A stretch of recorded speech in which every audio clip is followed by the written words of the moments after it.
11 ওয়ার্ডের অধীন বাগেরহাটার এই নামক স্থানে একটি নজরদারি কার্যক্রম নিয়মিতভাবে পরিচালনা করছিলাম।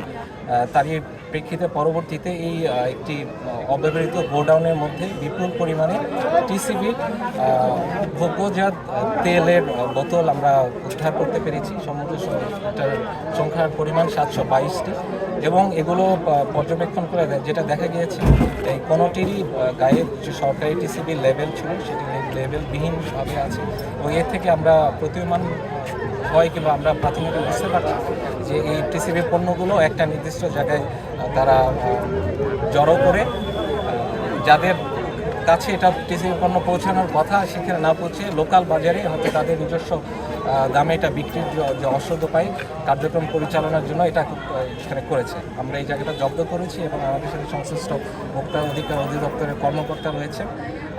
এর পরবর্তীতে এই সংশ্লিষ্ট ব্যক্তি হিসেবে উনি শাস্তিমূলক কার্যক্রমটা পরিচালনা করবেন।